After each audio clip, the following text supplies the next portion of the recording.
Hello students, welcomes. And आजच्या लेक्चरमध्ये आपण स्टडी करत आहे next part of the application of total internal reflections. Application of total internal reflection study करत असताना आपल्याला टोटल इंटरनल रिफ्लेक्शन्स म्हणजे काय असणार आहे हे थोडेसे अजून एकदा रिव्हिजन करून ते प्रिव्हियस लेक्चरमध्ये रिव्हिजन केलंच आहे फर्स्ट ॲप्लिकेशन स्टडी करत असताना. बट आजच्या लेक्चरमध्ये दुसरा ॲप्लिकेशन आणि तिसरा ॲप्लिकेशन या दोन ॲप्लिकेशन हा स्टडी करणार आहे. एकदम साधे आणि सिंपल आणि डे टू डे लाईफमध्ये यूज करणारे ॲप्लिकेशन्स म्हणजे डिव्हाइसेस आहेत. त्यामध्ये आपण डे टू डे लाईफमध्ये यूज करत असतो.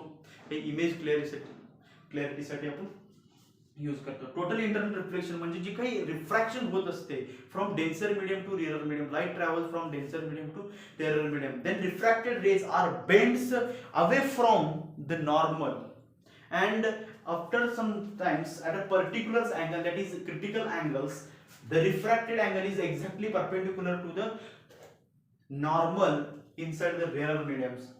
The rarer mediums, light is traveled denser पासून rarer मध्ये जात असताना ते काय होणार आहे, bend होणार आहे away from the normals.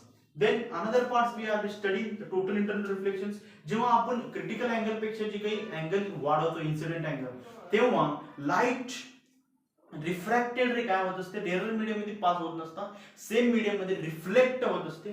त्याला म्हणलं जातं, त्या प्रोसेसला टोटल इंटरनल रिफ्लेक्शन असं म्हटलं जातं.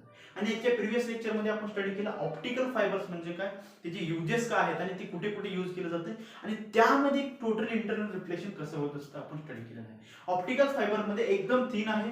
त्यामध्ये जेव्हा ऑप्टिकल सिग्नल पास होत असतात आणि ऑप्टिकल सिग्नल पास झाल्यानंतर number of multiple times total internal reflections are happen in the optical fibres and we use for the telecommunication साठी यूज केलं जातं ऑप्टिकल फायबर्स. तर आजच्या लेक्चर मध्ये आपण second part of the uses or applications of the total internal reflection we can be study. This is the prism binoculars. काय असणार आहे, prism binoculars.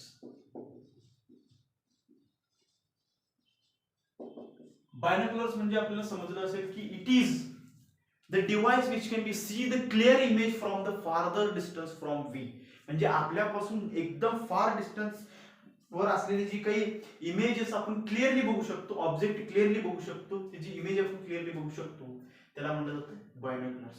म्हणजे आपण त्याला दुर्बीण असे म्हटलं जातं. ठीक आहे. आणि यामध्ये प्रिझम यूज केलं जातं म्हणून त्याला म्हटलं जातं prism बायनोक्युलर्स.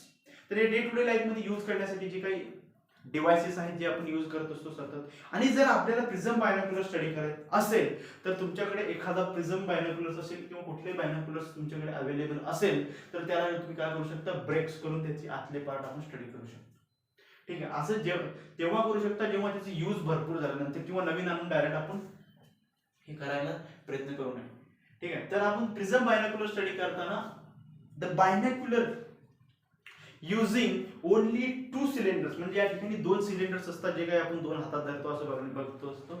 It is used to cylinders having the limitation, आणि त्याची जी काही जाडी आहे ती काही लिमिटेशन्स फील्ड व्ह्यूज असणार आहे.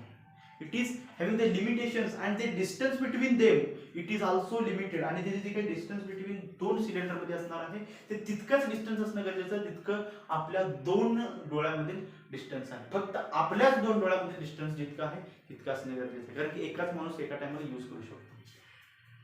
Then binocular it is using only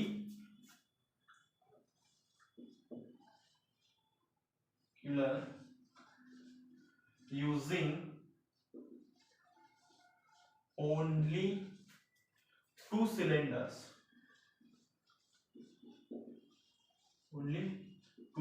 having them some limitations of the field view as a distance. जे काय त्यांचं डिस्टन्स असणार आहे ते it is can't greater than the distance between two. म्हणजे आपल्या दोन डोळ्यापेक्षा जर डिस्टन्स जास्त असेल तर आपण इझिली बघू शकणार नाही, अशा पद्धतीने त्याने सांगण्याचं त्याचं मत आहे. Then this limitation can be overcome by using the right angle glass prism. आणि राईट अँगल ग्लास प्रिझमचे जे काही लिमिटेशन आहे त्याच्यावर ही लिमिटेशन्स आलेलं आहे. This limitations can be overcomes by the using of right angled glass prism. Right angle glass prism use केलाय त्याला आपण म्हटलं जातं प्रिझम बायनोक्युलर्स. म्हणजे त्यामध्ये प्रिझम यूज केलं आणि ते प्रिझम कसं असणार आहे, राईट अँगल्ड प्रिझम असणार आहे. त्याचबरोबर इट इज युज्ड म्हणजे डायरेक्ट आपण दिस limitations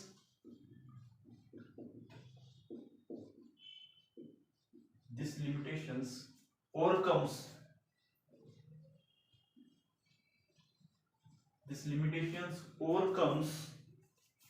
by using the right angled glass prism. Overcomes by using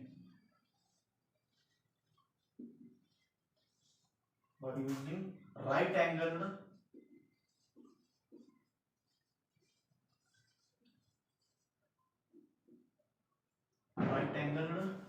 glass prism.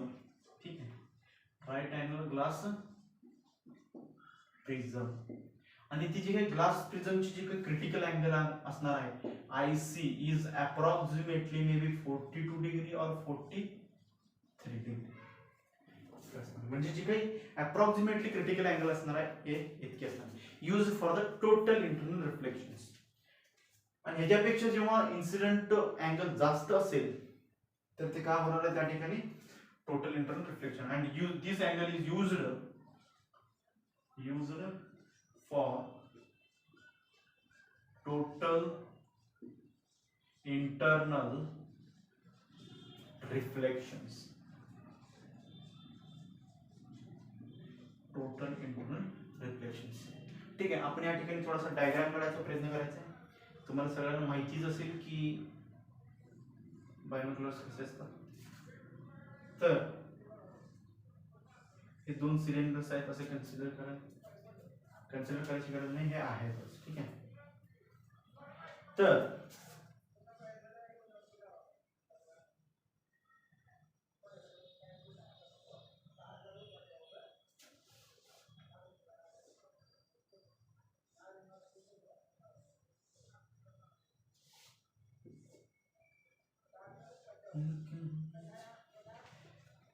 जास्तच सेम डायग्राम, जास्त सुंदर डायग्राम या ठिकाणी आपण काढलेला आहे. तर या ठिकाणी दोन प्रिझम यूज केले जाते. This is the prism number 1 and this is the another prism. आणि दोन टाइम या ठिकाणी काय होते टोटल इंटरनल रिफ्लेक्शन या ठिकाणी होत असते. या दोन प्रिझम आहेत असे कन्सिडर करा.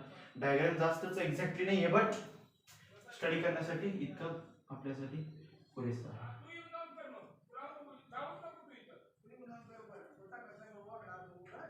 आणि it is a wider distance असणार आहे. Wider distance. It is wider distance and this distance is distance between our two eyes.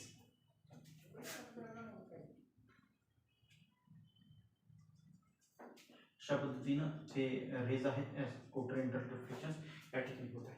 But हे जी काही तुम्हाला दिसत आहे it is not a total internal reflection. जे काही टोटल इंटरनल रिफ्लेक्शन्स आहे ते प्रिझमच्या आतमध्ये होत असते. Then the total internal reflection occurs inside the isoscale right angled prisms. म्हणजे जे काही टोटल इंटरनल रिफ्लेक्शन्स आहेत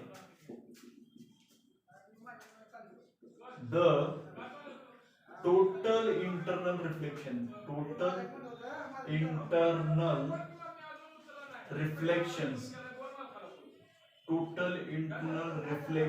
is occurs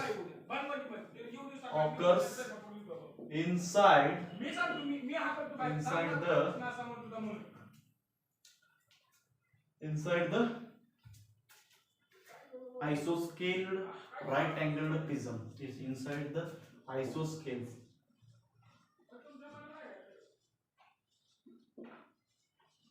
right angle prism.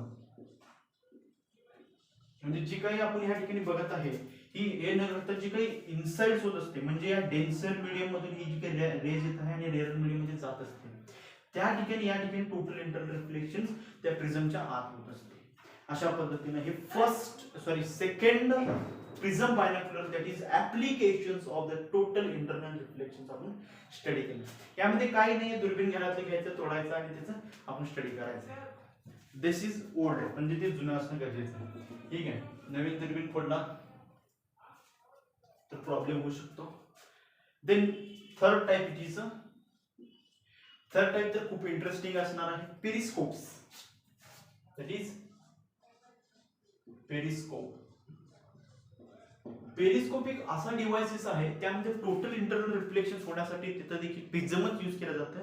But जेव्हा त्यामध्ये टोटल इंटरनल रिफ्लेक्शन होत असतं, आपण वॉटरच्या इनसाइड थांबून आपण वॉटरच्या सरफेसवरची ऑब्जेक्ट बघू शकतो. ठीक आहे, वॉटरच्या इनसाइड थांबून वॉटरच्या सरफेसवरची ऑब्जेक्ट बघू शकतो. As like view, parallel views बघू शकतो. किंवा तुम्ही असं देखील म्हणू शकता, असं वर तोंड करून बी बघू शकतो. असं नाहीये की पॅरलल व्ह्यूज आपण बघू शकतो, direct views. It is used for the periscopes. It is used to see the surface, the object on the surface of the waters from the inside of the waters. Yeah, it is used the object on the surface of the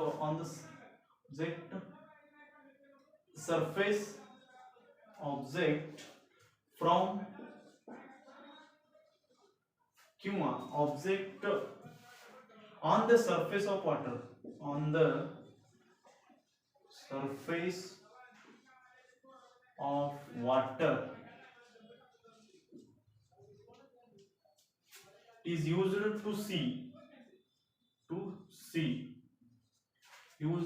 see the object on the surface of the water from inside to the water, from inside to the waters. आपण काय करू शकतो, पाण्याच्या आतून पाण्याचे वरची जी काही surface वरची जी काही ऑब्जेक्ट आहे ती आपण असं बघू शकतो. ठीक आहे, तर सरफेस वरची ऑब्जेक्ट बघत असताना जर तुम्हाला असं वाटत असेल की थोडीशी आपली जी काही हेडची अँगल चेंज केल्यानंतर आपल्याला इझिली दिसू शकते, बट असं न बघता आपण एक वेगळा एक्झाम्पल घेऊन स्टडी करणार आहे. The rays of light should be reflected twice, म्हणजे दोन वेळा रे ऑफ जी काही लाईट असणार आहे दोन वेळा रिफ्लेक्टेड होणार आहे थ्रू द राईट अँगल, म्हणजे परपेंडिक्युलरली रिफ्लेक्टेड होणार. असं गेलं परत रिफ्लेक्ट झालं, परत असं परपेंडिक्युलरली रिफ्लेक्ट झालं. कन्सिडर अशा पद्धतीने लाईट जात असते, असं एक रिफ्लेक्ट झालं, परत ह्याच्यावर परपेंडिक्युलर दुसऱ्या वेळा रिफ्लेक्ट होत असताना परत 90 डिग्रीने रिफ्लेक्ट झालं, म्हणजे अशा दोन वेळा रिफ्लेक्ट होत आहे. तर डायग्रामॅटिकल प्रेझेंटेशन करून आपण बघणारच आहे. देन आपण एक परत एक सेंटेन्स लिहायचं, the ray of light reflected twice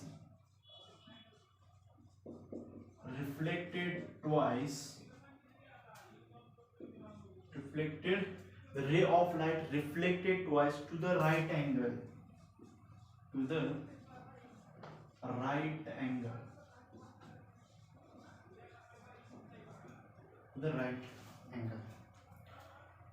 The ray of light should be reflected twice to the right angles. Then it is similar, जे काही अशा पद्धतीने या ठिकाणी देखील सेम झाले, इथून लाईट आली परत इकडे रिफ्लेक्ट झाली, परत इथं दोन वेळा या ठिकाणी देखील रिफ्लेक्टेड झालेला आहे आणि या ठिकाणी देखील रिफ्लेक्ट झाला. It is similar to बायनोक्युलर्स.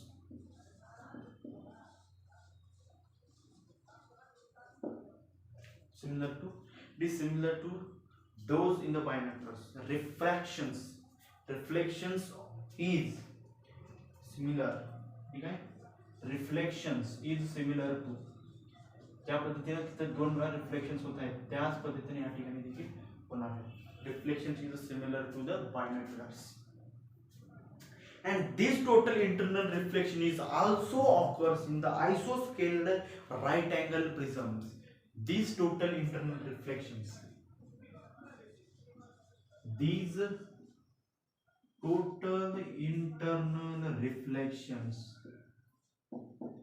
occurs in the isoscale right angle prism.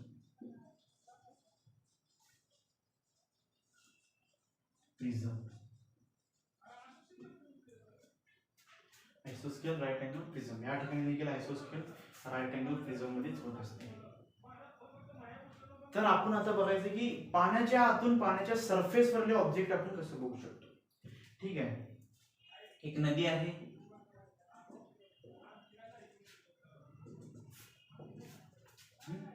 Waters आहे, या सरफेसवर एक जहाज आहे असं कन्सिडर करू. दिस इज वन ऑफ द जहाज. देन आपण या ठिकाणी आहे, आपण काय मागचं असं दिसत असतो, ठीक आहे. आपण या ठिकाणी असं कन्सिडर करा आणि या ठिकाणी देखील आपला एक मित्र आहे. मित्र म्हणण्यापेक्षा या ठिकाणी आपली काय मैत्रीण आहे आणि आपल्याला त्या मैत्रिणीला आता बघायचं आहे, ठीक आहे. देन दोन वेळा रिफ्लेक्शन होत असते.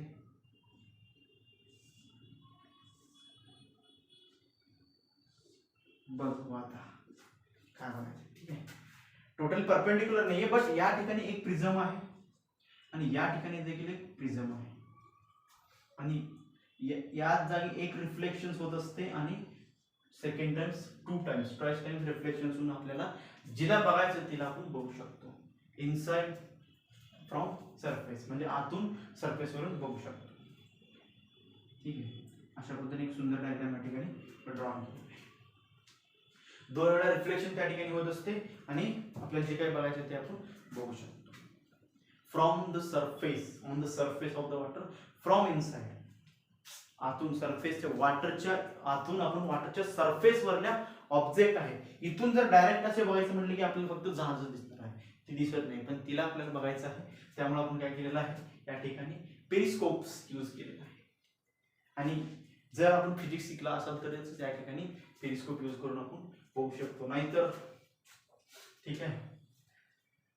Prism second and third uses of the applications आपण या ठिकाणी स्टडी केलं. टोटल इंटरनल रिफ्लेक्शनचे ऍप्लिकेशन स्टडी करत असताना by prism binoculars and another is periscope त्या ठिकाणी आपण स्टडी केलं. प्रिझम बायनॉक्युलर्स म्हणजे त्या ठिकाणी एक बायनॉक्युलर्स आहे, त्यामध्ये प्रिझम यूज केला जातो आणि प्रिझम कुठला आहे, आयसोस्केलला राईट अँगल प्रिझम त्या ठिकाणी यूज केला जातो. आणि जे काही दोन सिलेंडर मध्ये डिस्टन्स आहे, ते दोन सिलेंडर मध्ये डिस्टन्स हे तितकंच असणं गरजेचं आहे जितकं आपल्या दोन डोळ्याचे डिस्टन्स असणार, फक्त आपल्याच. देन त्यानंतर जे काही क्रिटिकल अँगल असणार आहे, critical angle is approximately 42 to 43 इतका असणार आहे, used for the total internal reflection. आणि हे कशासाठी यूज केलं जातं, टोटल इंटरनल रिफ्लेक्शन साठी यूज केलं जातं. आणि हे कशापासून आलं, it is overcomes by the right angle glass prisms. This limitation is overcome by the glass angle, and total internal reflections is inside to the isoscale right angle prisms. Isoscale right angle prism मध्ये ती गोष्टी घडत असतात. त्यानंतर another part आपण applications third of the total internal reflections applications आपण study केला आहे. It is used for the object, we can see the object, to see the object on the surface of water from inside the water, म्हणजे आतून आपण बघू शकतो. The ray of light reflected twice in the right angle, म्हणजे दोन वेळा या ठिकाणी रे ऑफ लाईट रिफ्लेक्ट झाला. एक्झॅक्टली राईट अँगल आहे. Ray of light is reflected twice in at a of the to the right angles. Then it is similar to the binoculars, म्हणजे यामध्ये जसे पद्धतीने होत असते त्याच पद्धतीने यूज केलं. आणि यामध्ये कुठली प्रिझम यूज केला, या ठिकाणी देखील तीच प्रिझम आपण यूज केलेला आहे. तर अशा पद्धतीने टोटल इंटरनल रिफ्लेक्शनचा जो काही आपण कंटेंट बघत असतो, ऍप्लिकेशन्स आता संपलेला आहे. तर नेक्स्ट लेक्चरमध्ये आपण काही लेन्सेस स्टडी करणार आहे. तर लेन्सेस कसे प्रोड्यूस केले जातात, कसे तयार केले जातात ते देखील आपण बघणार आहे. आणि लेन्सेस काय काय किती टाइप्स आहेत, कुठले टाइप्स आहेत लेन्सेसचे आपण स्टडी करणार. नेक्स्ट लेक्चरमध्ये आपण फक्त लेन्सेसचे टाइप स्टडी करू आणि हळूहळू पुढे जायचा प्रयत्न करू.